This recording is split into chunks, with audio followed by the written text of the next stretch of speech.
The C. Thomas Howell Show. Call 888-520-9710. Now, here's Kirk and Tommy. All right, it's the C. Thomas Howell Show. Let's go talk to our good friend here. You know, not too many people write their first novel when they're 16, 17 years old. The Outsiders, which was published in '67, was something that SE Hinton, my dear friend, started, I think, in a class as sort of an assignment, maybe an essay or something, and by the possibility, the encouragement of a teacher, continued the story and wrote The Outsiders. That was a good teacher. Right. You guys have it all wrong. Okay, tell us a story.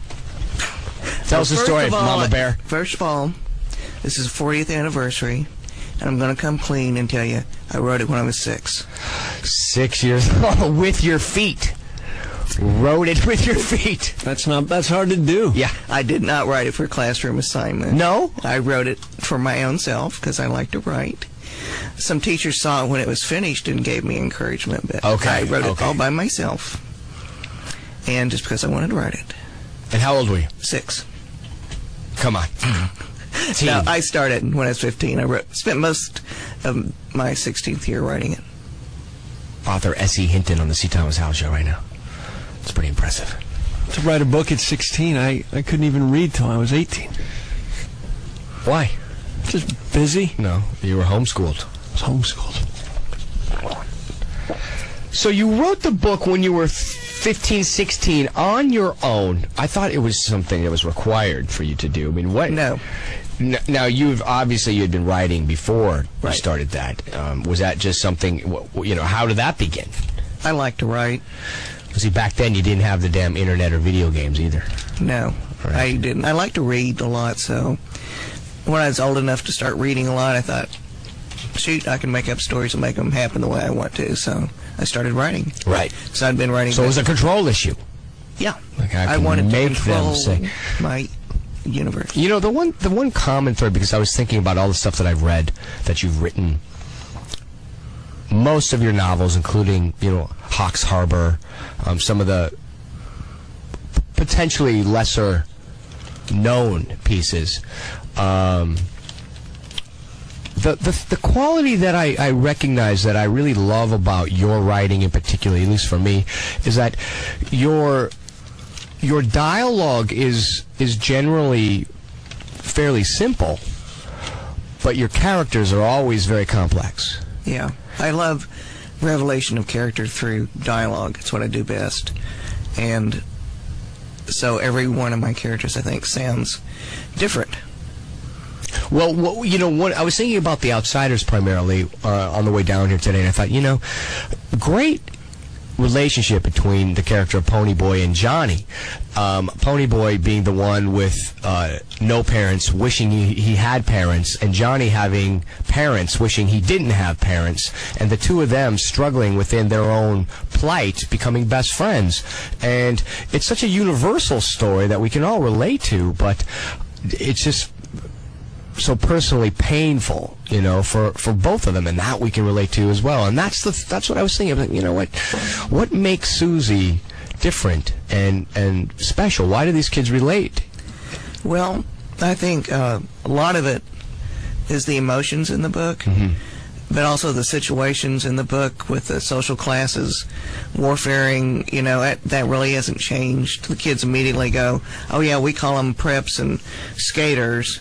But the smokers and the jocks. Yeah, something like that. They immediately recognize what's going on. They have different names for them, but they know.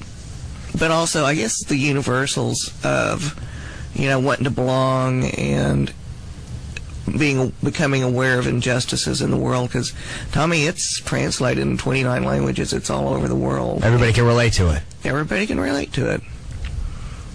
Now, do you think the kids today have it tougher than the kids when you were in school, or do you think it's really, there's a similarity there? Or it seems harder to me. I don't know why per se, but it's just well, my son's just 23. Nick. Yeah, and I saw things that were better about his generation than ours. For one thing, he and his friends could all go out, and there'd be girls and boys both. They're all friends. When I was in school, the sexes were so segregated. If you weren't dating a boy or going out with a boy, you weren't like hanging out as friends with a boy, which was kind of sad because it cut out half the population from your friendship list. So you're saying now you can hang out with a boy, but it doesn't have to be... Yeah, doesn't have to be dating. Really? Yeah. See, Kirk doesn't do that. Right, Kirk? He doesn't hang out with boys? No, but if he doesn't hang out with a girl unless there's some, like, potential sex involved. No, I'm trying to be better. I'm trying to have conversations with women and actually listen and try and connect. Why? Well, there's some smart ones out there. I know. I'm trying to find them. Really? Yeah, I'm ready. I'm ready for a conversation that doesn't have to end in sex. I mean, I'll have one eventually. It may end in sex. Susie. Not here, you ain't, honey.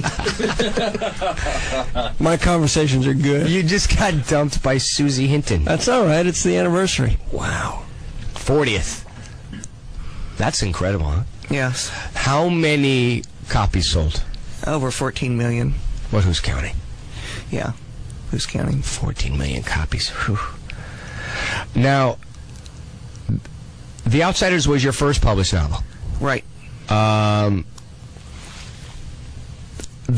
that was then? Yeah, that was the next one. And I had writer's block at that time. Yeah, and you're all of, like, what, 19 or something? Yeah. With writer's block. Yes, it was awful. But for like 3 years, though. Yeah. And my husband, he was my boyfriend at the time, got tired of me being depressed and gloomy and stuff, and he'd say, well, you know, write 2 pages a day. Anybody can write 2 pages a day, which is spoken like a true non-writer. But he could never take me out enough. I didn't have 2 pages to anyone take me out. So there's my big motivation for writing That Was In, This Is Now. I wanted to go out. Thank your career, or Dave saved your career there. Yeah. Now, did you have Viking Press do all of your books? Has there been one person there that's kind of been with you the whole time? No, I had a great editor when I did The Outsiders, and it was Velma Varner, but Viking did the first 2, and then I moved to Delacorte for the next several. Hawks Harbor, I moved to Tor, and my newest one, called Some of Tim's Stories, is published by University of Oklahoma Press. So now, when is that out? Is that out now? It's out now. Yeah, Tommy's great. I meant to bring you a copy without. I was here for the. You gave them all away. No, they sold out. I couldn't. They were cleaned out. There wasn't Tim Stories left anywhere. We always like free stuff. I know. Damn. I'd like to bring you one, too. Now, some of Tim's stories, that doesn't have anything to do with Tim Hunter, does it? No, doesn't have anything to do with Tim Zinnemann either. It doesn't have anything to do with anybody that you know named Tim. It's fictional. Because we're going to have Tim Hunter in just a little bit. I know. I see him sitting out there. It's my good pal. Waiting his turn. They saw the film last night that we did together. I know. I did see the film that we did together. The Far Side of Jericho. Yes. Tim was the director. That was cool. I mean, it was a tough and gritty little Western. Yes, and it turned out great. The cinematography's wonderful. Did you cry when I died? No. My character cried when you died. You felt it. You're like, 'cause that's Pony Boy being hung. Yes. I could hardly stand to watch you have that rope around your neck, as you well know. That was fun, It was kind of quick little story, and then, well, I guess we're going to take a break, and then we'll come back, and I'll tell that story. We've got Susie Hinton, SE Hinton, author of The Outsiders, in studio right now. We're going to take some calls when we come back as well, so callers hang in there. The lines are open, 888-520-9710. This is the C. Thomas Howell Show. Live from the Miller Lite Lounge, this is 97.1 KLSX, Free FM. Now, back to the C. Thomas Howell Show. Call 888-520-9710. Now, here's Kirk and Tommy. All right, we're back. I've had writer's block. It's tough. I've started books. I can't finish them. What do you do?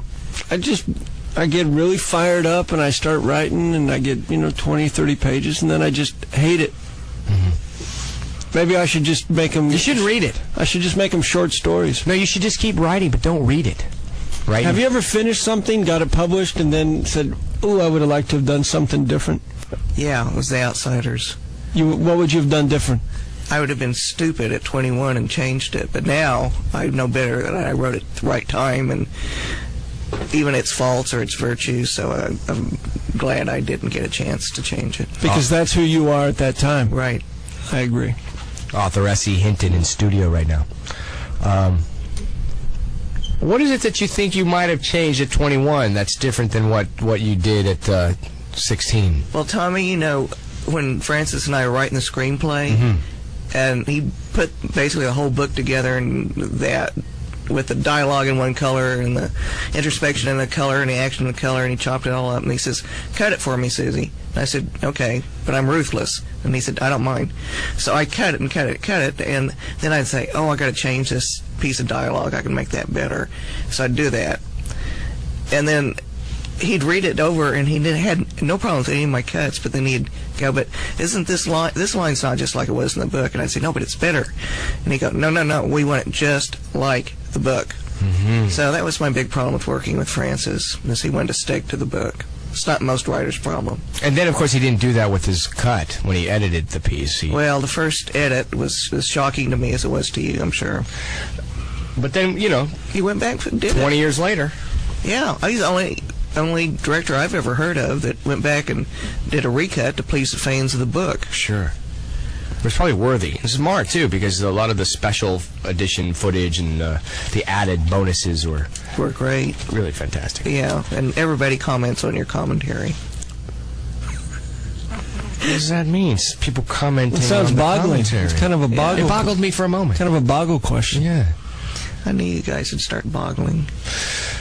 I want to introduce Tim Hunter real quickly here, who's been very patient and kind and waiting to join us. We're going to take some calls right now, so callers hang in there.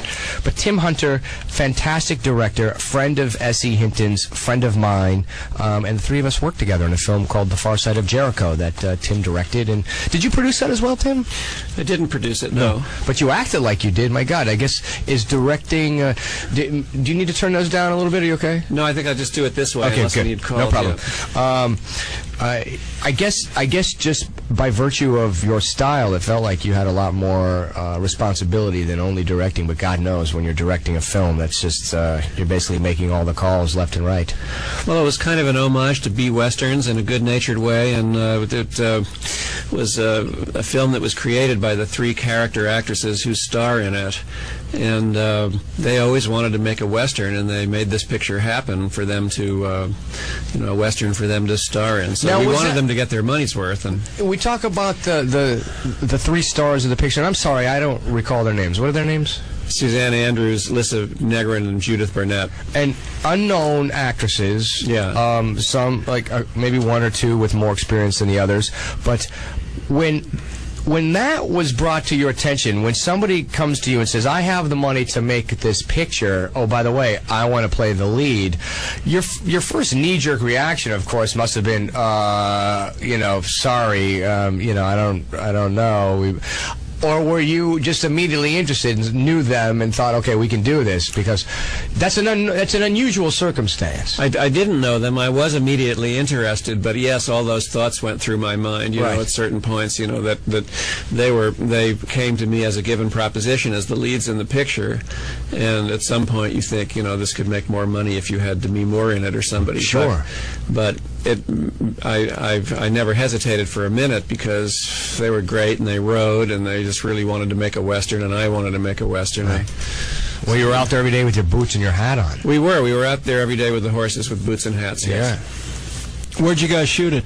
We shot it in New Mexico, based out of Santa Fe, but shooting all over the place, starting north of Albuquerque and working our way up to north of Santa Fe, actually, in numerous terrific locations. Which is never bad, hanging out in New Mexico. Great part. We shot Wyatt Earp there. I was there 3 months. Really? Santa Fe. You probably shot up there on... You're teaching somebody tennis? I may have gotten a part because of a backhand. I'm just clarifying. Some people teach directors tennis. Other people's have roles. You may have had both. I had a little bit of both.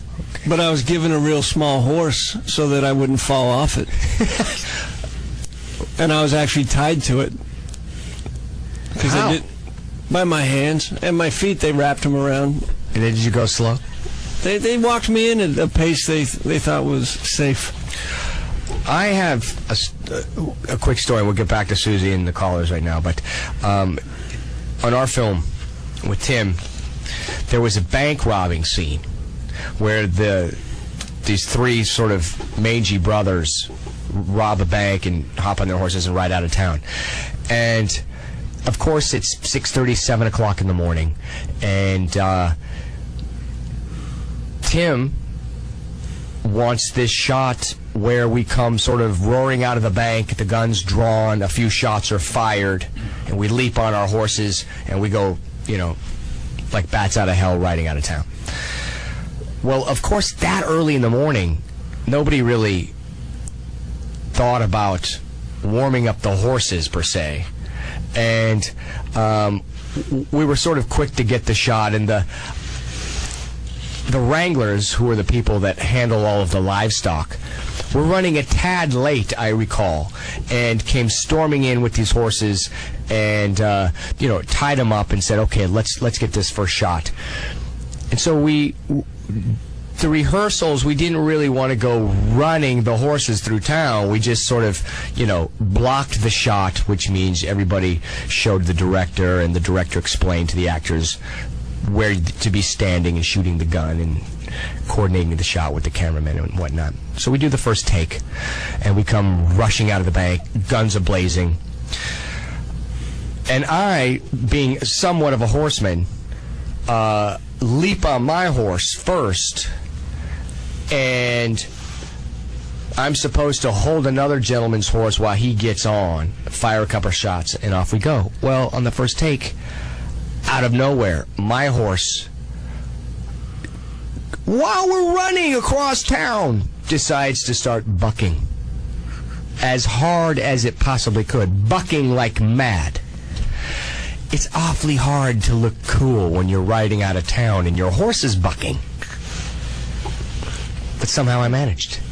You could have made it like it was part of it. Didn't fall off. The Lone Ranger, and made that his signature move. With like silver, high-o silver, and he goes bucking out of town? You could have pulled up, turned around. That's not bucking. That's raring. The horse on the back feet is cool. You're tipping your hat. I'm cool. Okay. Maybe you start a new on the thing. Front feet. That's cool. That's like a power move. Not so cool. No, it's like when I leave town, I walk out with my horse. I was screaming like a girl. Okay, it's tough to look cool screaming like a girl when your horse is bucking as you're riding out of town. It's all in the outfit. We used it, didn't we? I don't know. Was it in? Did it make it in the cut? I don't believe I asked you for another one. No, that was it. It's like, okay, let's go. We got that. Tim, I was screaming like a girl. It was wonderful. You sounded just like a little girl. Checking the gate. That's great. Got to be careful out there. All right, let's go to some calls, Susie. We got some people that here want to talk to you, and perhaps you can direct some of these young girls with some of your knowledge. Let's talk to Allie right now. Allie from Florida. You're on the C. Thomas Howell Show with SE Hinton. Hi. Hi. Well, first I got to say that I'm completely obsessed with The Outsiders, and so is my best friend Mac, who's also listening. Hi, Mac. Yeah. But I've read all your books. I just read some of Tim's stories. Hawks Harbor is one of my favorite books, too. Oh, great. But my question is, how do you feel about fan fiction? Fan fiction. I don't mind it at all. Sometimes I read the stories on fan fiction. Oh, wow. I think some of the stories are really good, and the ones that aren't could be improvement, and I'm glad I've created a world that everybody wants to be, feels comfortable in, and that they kind of want to be in. So I really don't have any problem with fan fiction, because I think a lot of them will go on to write their own stories from there, because writing fan fiction is taking a shortcut, because you don't know. Yeah. You've already know what the situation is, who the people are, and you don't have to explain that in your story. Well, Susie, real quick, for the listeners that don't know what fan fiction is, explain that briefly. That's anybody that wants to write a story like based on The Outsiders, or based on a TV show, or based on a movie. The one I check out is called fanfiction.net, and it has all the categories, and people write their stories and put them up for reviews. and other people can read them and review, and they'll say, "Oh, you didn't stay in character with Pony Boy." Or, That's a big deal. Like, me and my friends, we absolutely despise when people go out of character. yeah, I don't pass judgment on the fan fiction because it's people practicing. Yeah, but you're right, because I started writing the fan fiction, and then I started writing original stuff. Yeah, I think it's good practice. So it gets you started, some training wheels. Yeah, and I don't mind it at all. I have one more question. Sure. How come Mark had to become a killing hitchhiker? How come Mark had to become a killing hitchhiker? Yeah. Well, that's just the way it happened. I can't. When I'm writing this stuff, this is just the way it happens. To me, in my head, this is what happened. I'm not making it happen. Yeah. Yes, but I wanted people to, and a lot of people don't catch the part that Mark is the hitchhiker. Mark the hitchhiker is from his, in text, is from That Was Then, which is fine. It's not important. But I just did it for my own self to show what Mark probably became. Because doesn't Pony Boy show up in That Was Then for a brief minute? Yeah. You're there. That's right, dang it. You just don't remember. It was a party. Hey, Allie, thanks a lot for the call, honey. Thank you. You got Thanks. Bye. Fan fiction. Yes. They should have that for acting. They probably do. No, on most fan fiction sites, you're not allowed to write any stories about actors. No, just about fictional characters. Because that would be not fan fiction. Yeah. I might write something about you. I might do a little Pony Boy. Pony Boy? A little expose. Really? Yeah. Like what he does now? Yeah. Like, Pony Boy's probably a drinker. Yeah. Gambler, womanizer. What do you think Pony Boy would be doing now? I think he'd be writing mystery stories under the name of P.M. Curtis. Right. From Canada, where he went to flee the draft. That's where you go. Yes. That's what I would do. Yeah.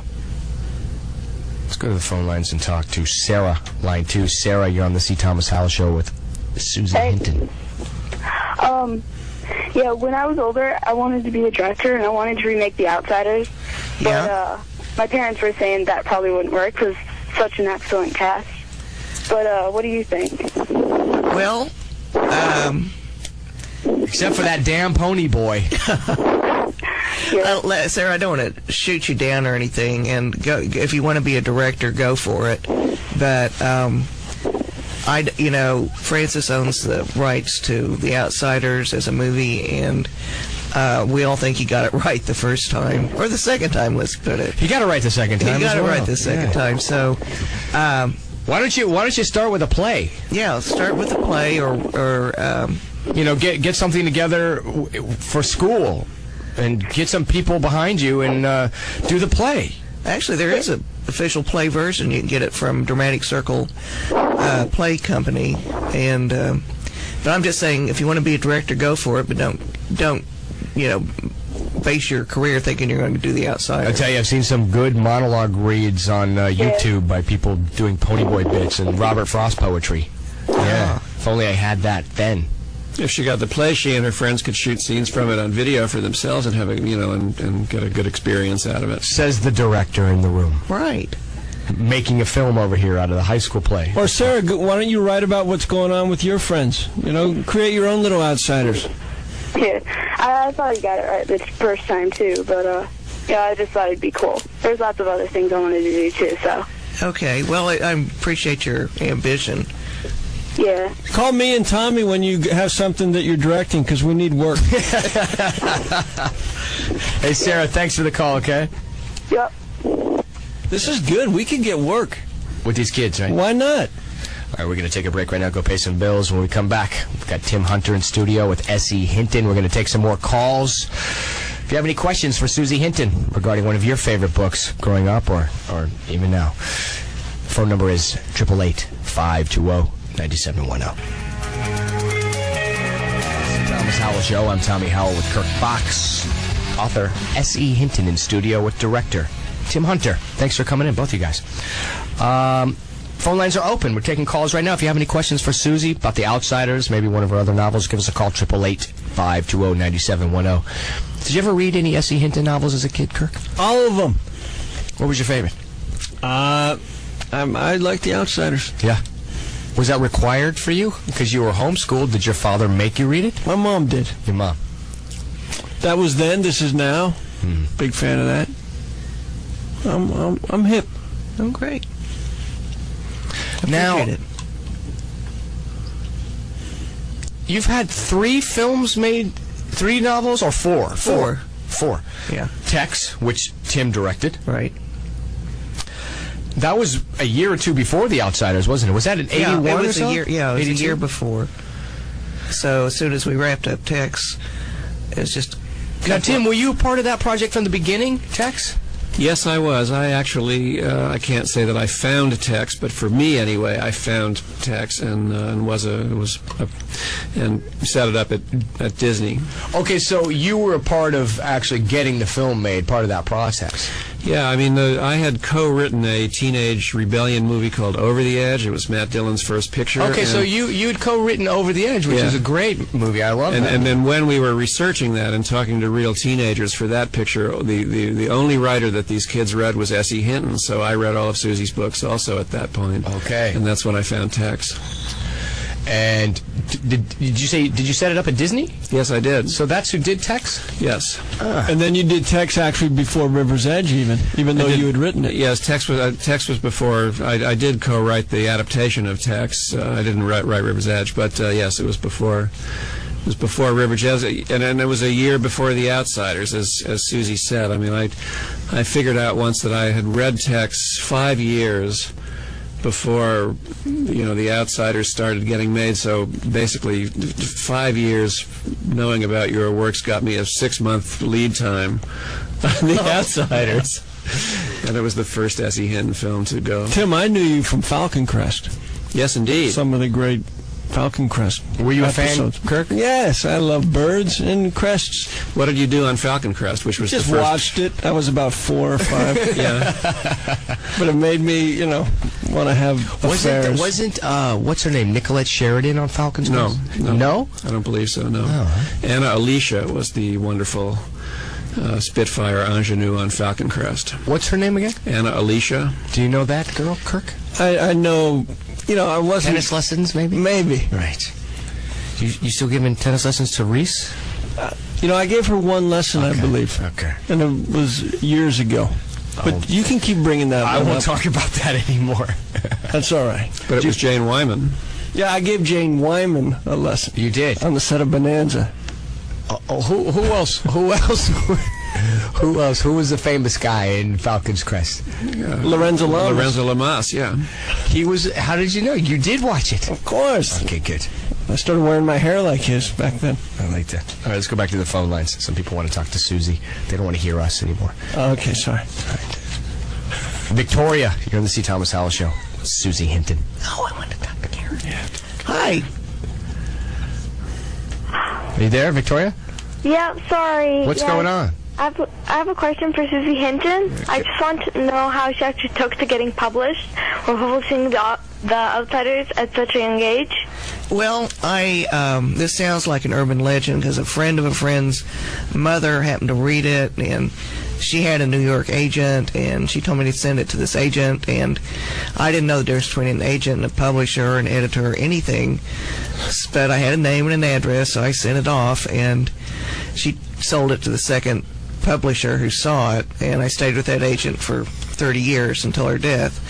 So it was a real weird thing for me. But recently my young cousin, she's 21 but she was a teenager, she wrote her first books, wrote her books and came to me and said what to do, and I said get Writer's Market, follow their instructions, and see what you get, see if you get any responses. Well, she got Writer's Market, and they tell you how to write it up, how to send it, where to send it, all that, how to pick what publishers. And Jennifer got several favorable responses, which she used to get an agent who will handle the business end of this thing for you. And now she has 2 teen books out there called Tattoo and Golden, and is coming out with one called Platinum. She's got a whole series going while she's still studying behavioral science at Oxford. So, very bright girl, but you can do it that way. It works. I saw Jennifer do it that way. Hey, Victoria, thanks for the call. No problem. She kind of sounded like she may have been writing at the time. Yeah. She was a little distracted. I don't know. I think she was just trying to figure out, because my daughter, who's 14, she's got stories written. And she actually called Young Miss Magazine herself. I've called them. Yeah, but different reason. Sorry. Were you submitting an article? No, you were wanting phone numbers. So? That's illegal. Okay. All right. My daughter called because she had written an article, basically, or an essay on global warming. Wow. Something purposeful, Kirk. An essay about it to stop it or encourage it? We don't know. Trying to bring awareness to it. Do we need more awareness? Yeah, I don't think Al Gore did enough. Do you think we can really stop global warming? Don't you think it's just people over heating 30 don't care. We're going to be dead. You know, it doesn't matter. Ice melts, dude. It's my the kids, sun. if you're under 15, you care about that stuff. Ice melts. It's just the way it is. Do you have recycle trash at home and regular trash, or do you just all regular trash? I like to combine it all. They're all friends. Right. You know, I show no favoritism to my trash. That's what I'm talking about. But I put it all in the recycle bin. No. You recycle everything. Yeah. Coffee grinds. Find what you want. Melon rinds. I go by weight. Okay, good to know. I like that. Let's go talk to Karen. Susie's friend Karen from Alabama, the co-moderator of the official SE Hinton website.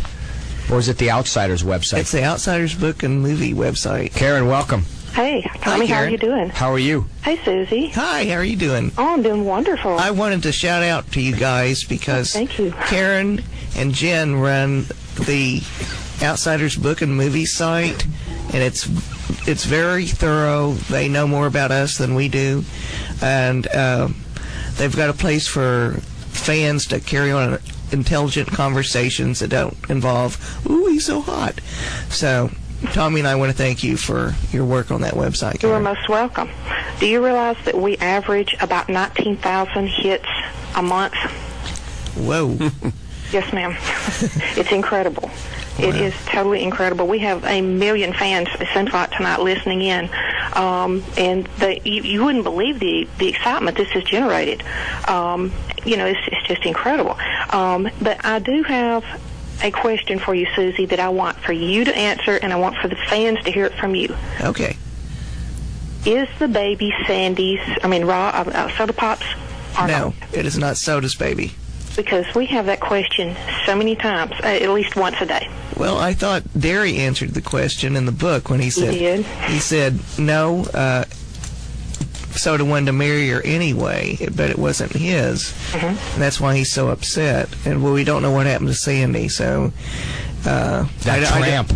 Tramp, but maybe I think not. she was on Falcon Crest second season. Anyway, Karen, no, Soda was not the father. Okay. Yes, Sandy was pregnant. Okay. Well, I guess that pretty much answers that question because, like I said, we have so many kids that, ask that, daily. And, Hey, Karen, give out the website address. It's www.theoutsidersbookandmovie.com.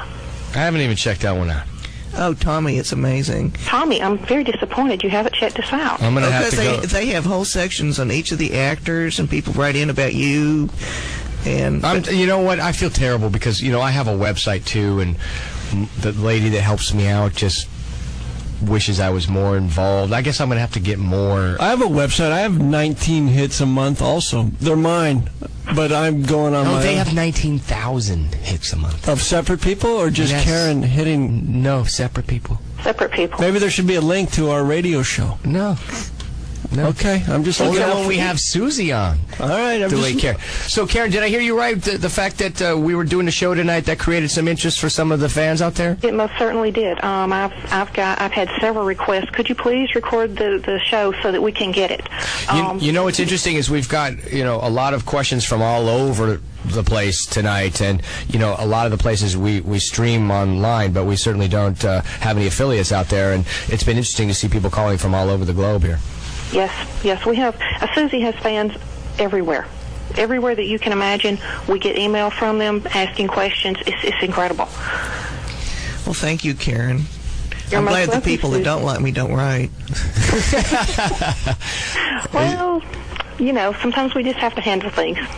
Hey, Karen, keep up the good work back there. Okay. Oh, Tommy, I have a congratulations for you. I saw on your website where you did some work for the American Cancer Society. Yeah. And as a cancer survivor, I want to say a huge thank you. Thank you, sweetheart. We appreciate it. We try to do everything we can here. Okay. Well, thank you, and you guys have a great evening. Okay, you too now. All right. Bye-bye. See, it matters. A little charitable work once in a while. No, that's good. You do a lot. I actually had my first cigarette the other night, so we're kind of similar. You're going the other way? I'm just trying. You want cancer? Just want to see what it's about. I don't know if I want it. Just want the taste. Let's go talk to Mac from Texas. Mac from the C. Thomas Howell Show. What's going on? Not much. My friend Allie, she called earlier. Okay. And I have a question for Miss Hinton that she didn't ask. Okay, let's hear it.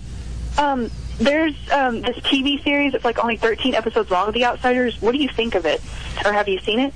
Yeah, I've seen it. I was sort of a consultant, but it turned out to be a take the money and keep your mouth shut kind of deal. There are some good things about it, but I was fairly disappointed in it, actually. A couple of those kids are dead now.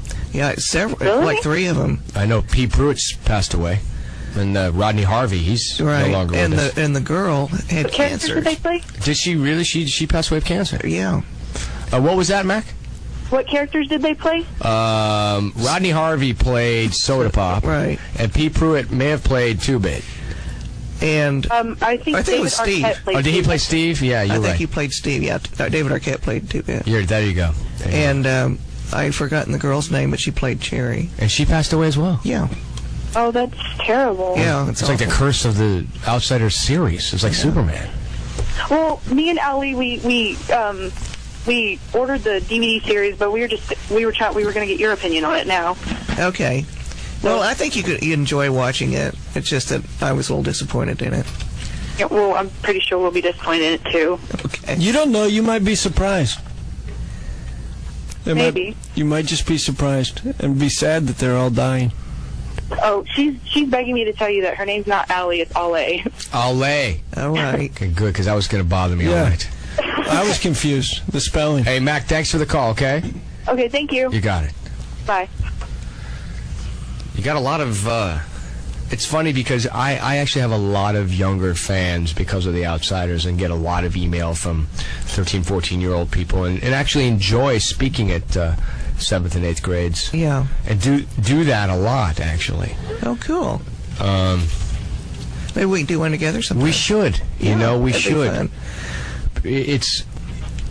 Like you said, it's amazing. It's been 20-some-odd years for me. It's been 40 for you. But the 25 years for me being involved with the material... There's, like you said, there has been such a link to everybody who has a moment or an experience. It's like when you go through a musical phase where you might grip onto, you discover the Doors or Led Zeppelin for the first time in your life, and you hold on to that for a year. The same thing goes on with these kids. The questions that they ask are really incredible, and I think largely, like you said, due to the social structure that's in the book, it's so evident and clear and difficult for the kids to deal with today, Yeah. Have you ever tried to write a screenplay before a book? Yeah. I've got 2 unproduced screenplays. Tommy Blood swears Trail. he read one of them. Blood Yeah. Trail. It's a good one. I want to see it as a movie. Why don't we do it with Tim? Well, we're going to do it with Tim if we can ever get some producers. Oh, money, that's easy. Is it? 888-520-9710. If you have some spare cash If you for a want to film. produce an SE Hinton screenplay. Starring Tommy and Kirk and directed by Tim Hunter from Falcon Crest. And We'll take checks. We'll take River's checks. Edge. We've just financed the film. So what are the problems you have, Susie? We'll fix them right here on the line. Oh. Oh, here's a 12-year-old with $60 that would like to produce our film. We'll take it. We'll take it. Actually, I'm pretty problem-free, Tommy. Thanks. Yeah, that's good. Yeah. It's because you've got hit books since you were 16. Yeah, but I've got a good family life, too. I got a great husband. I got a great kid. Got a great kid's girlfriend. Wow. Have a nice cat. I mean, what else can I ask for? You had me at the kid's girlfriend, lost me with the cat. Yeah. I'm a dog guy. Okay. Fan of the Puppy Sister. Let's go talk to Corey in Ohio. Corey, you're on the C. Thomas Howell Show with Susie Hinton. Hi. What's going on? Nothing. Just sitting here listening to you guys. Excellent. We appreciate the call. I was wondering, since Matt Dillon starred in 3 of these movies based off the books he wrote, do you still keep in contact with him? Oh, yeah. I write Matt emails, and he means to answer them. Answer them. No, I see Matt once in a very great while when I go to New York. He lives in New York. If he's in New York and not off on location. And once in a great while, he will answer an email for me. So. Once in a great while. I'm sure he comes by every time he's in Tulsa. Oh, yeah. Every time he's in Tulsa, he stops in. And every once in a while, he thinks, oh, damn, I need to write Susie an email. You guys are probably going to have to do another project together. You've done 3, so... Yeah, I think so. Oh, well, of course I wouldn't mind. Matt's a great actor. I know a bunch of people who would just absolutely love you to work with him again. I had to ask for a friend. I promised I'd ask her about Glenn Withrow. Yeah? How he also was in a couple of your movies, in The Outsiders and in Rumblefish. Right. You ever talk to him? No, I never do. It's hard when you make a movie and you get real close to people. And Glenn's a great guy. We even had Glenn Withrow coming in tonight and had a confirmation and a cancellation from Glenn Withrow. Did you really? Yeah, everybody. Oh my gosh. The only one we could get was Leif, and I didn't want him. What are you going to do? He's a Soch. I can't chill with Soches in the room this close. What are you going to do? I find that hard Ralph to would be believe. calling in if he could be, too. Ralph's one of my best bros, and so is Matt. I counted on him 100%. Never count. I thought we had Rob, too. We banged on Rob. Oh my gosh, there's so many of us who are looking forward to all of this. We banged on Rob. And we had a few cast members from the Outsiders TV series, but they died. So they're not going to be here. Yeah. Oh, that's too bad. That was I know. rough. It was tough. They were on their way. I was looking forward to talking to him, too. We're not going to quit, though. Susie, we're not going to quit. We'll put it together. It's just, Corey, we actually had the anniversary. Was it the 20th anniversary we did up at Francis? Yeah, of the movies. Of the film. And we couldn't get, Francis couldn't get everybody together. And he sent a private jet to come pick us all up, and we couldn't get people together. My gosh. What do these people expect? They're all working. I guess we'd be happy they're working. Yeah. Is that what you call it? Okay, Corey, we thank you for the call. We're going to take a break right now, okay? Thank you. Okay. Thanks for listening. This is the C. Thomas Howell Show with author SE Hinton in studio, director Tim Hunter. Give us a call if you have any questions for Susie Hinton regarding The Outsiders or any one of her other favorite books that you may have read. 888-520-9710. Now, here's Kirk and Tommy. All right, we're back. I'm C. Thomas Howell with Kirk Fox. Phone lines are open right now if you have any questions for author S.E. Hinton. 888-520-9710. Give us a call. Ask any questions. We got one more segment, so this is like zipping by here. It's unbelievable. Great. It made my life... I look forward to this. It's rare you come into L.A., you grace us with your presence. I was even in Tulsa once when, some of the studios were threatening to entice you to move out here and become a big, splash in Hollywood. And you said, who the hell wants to move out to hell when you can do it all right here in your hometown? Oh, that's right. Yeah. People are saying, oh, now you can move to L.A. Like you need a screen credit to move out here. Do you write a pencil, pen, computer? Sometimes computer a lot nowadays. I learned how to about 8 years ago, just self-defense, because both my guys, my husband and my son, are very high-tech. Don't give Kirk your text message number. That's all right. I won't. He just got this thing whenever I have women come into the studio, he does this thing about, hey, text me and I'll, No, in case of an emergency, it's never... No, but it's like, I'll get you into the comedy store or something, and the next thing you know, I'm getting calls from people, this guy is texting me a lot, and it's just... I think Kirk's got a pretty good idea where our conversations end. Exactly. Really? Yeah. I just see the way you look at each other, so I don't know what's going on. I'm looking at her out of respect. Someone who can actually finish something. Someone who's got follow-through. Because she can finish a book? Yeah. And you have a lot of beginnings? Yeah. But once you start writing, do you just go all the way through, or do you edit as you go? Sometimes, like if I write it longhand, then put it up on the computer, I've done an edit that way because you see ways to fix it when you're putting it up on the computer. The last two, my last one called Some of Tim's Stories, and it's the best writing I've done yet. I'm writing these short stories, and I'm using just 1,000 words per story, and that was just my goal to torment myself with.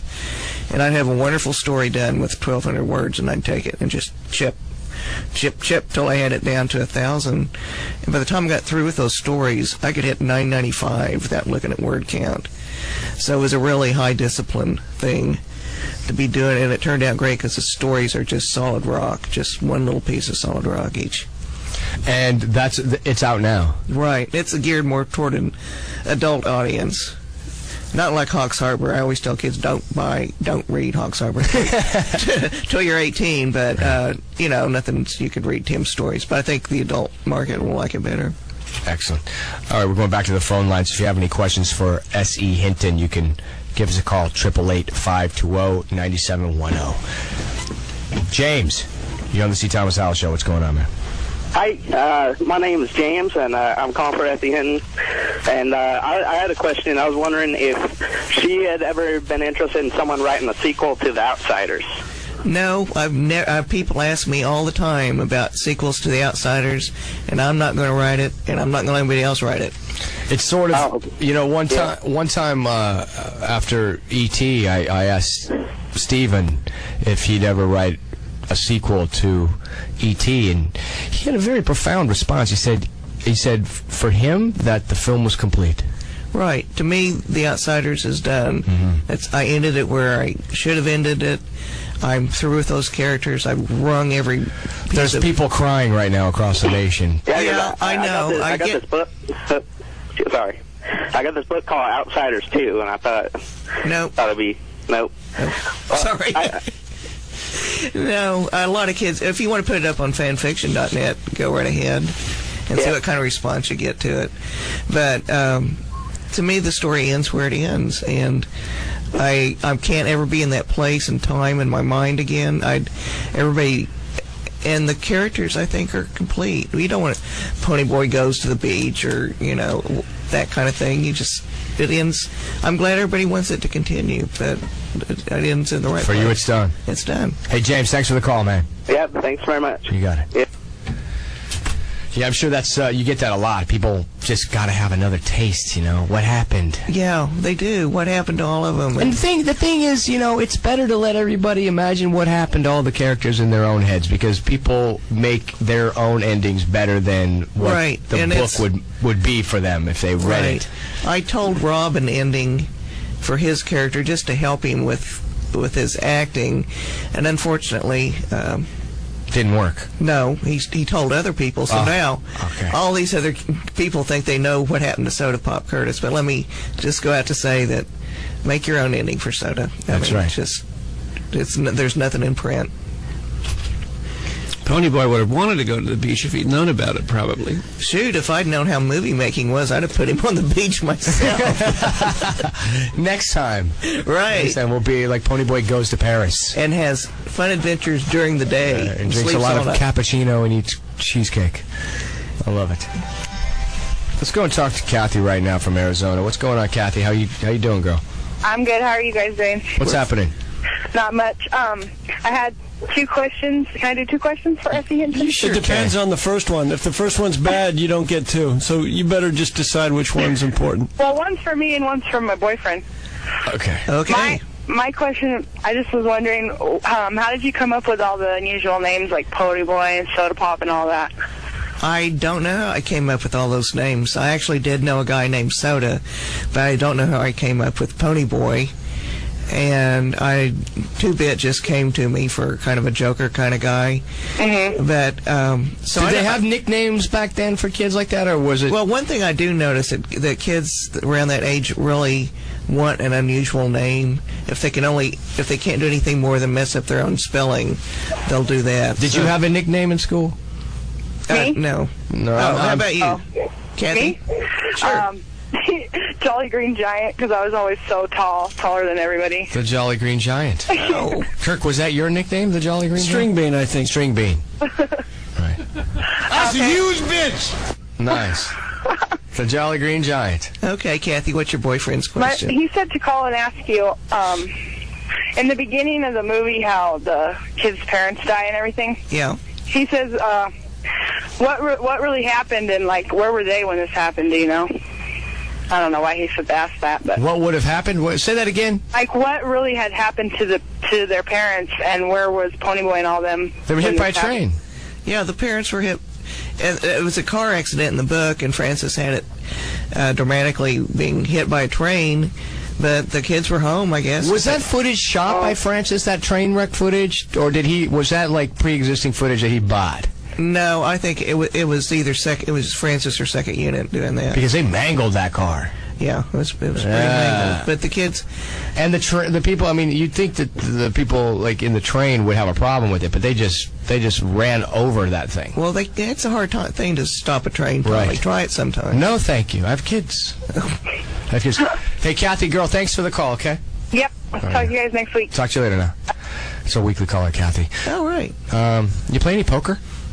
David does. David plays poker? Oh, yeah. He's good, too. We're going to take a break right now and go to my golden moment. My buddy Jamie Gold, World Series of Poker champion last year, won $12 million. Oh, I hope David's listening. And now, live from Los Angeles, it's the C. Thomas Howell Show. The phone lines are open at 888-520-9710. Now, along with Kirk Fox, here's Tommy. All right, we're back. I'm Tommy Howell. My partner, Kirk Fox. Author SE Hinton joins us in studio along with director Tim Hunter. We got a couple more calls. Susie, before you step out, first of all, thank you so much for coming in. Oh, well, thanks, Tommy. I enjoyed it. I was looking forward to seeing you again, of course. You're the Greaser Den mother for life. I know. We love you so much. Well, I loved you guys. And you always said you'd come into the studio when you were in L.A. Now you've done it. And right.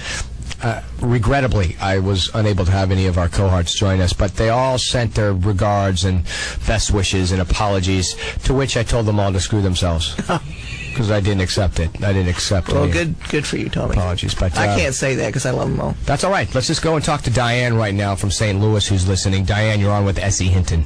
Hi. Hi. How you guys doing? We're doing well. That's great.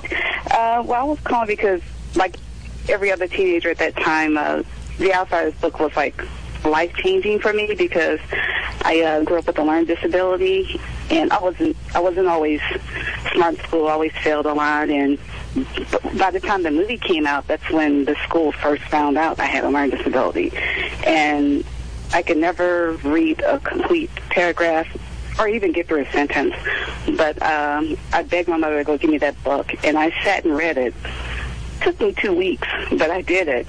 And after that, I just got engrossed with all the other books that you wrote, and was just really more interested in reading, and had a lot of fun doing it. So it was life-changing for me. Well, thanks, Diane. It really makes me happy when I hear, people had a hard time reading, or they didn't like to read, or something, and then by reading The Outsiders, it kind of opened that door for them, because reading has been a huge part of my life, and it should be a huge part of everyone's life, and it connects you to so many things that Susie, I'm really privileged to have helped people that way. I can't tell you how many times a week I hear that The Outsiders is somebody's favorite book, and they love your work. And I mean, I'm seriously, every week I hear it, and I'm not even sure if you realize how many people are affected. And when you hear a story like Diane's, who's somebody talks about a disability, a learning, a struggle to learn to read,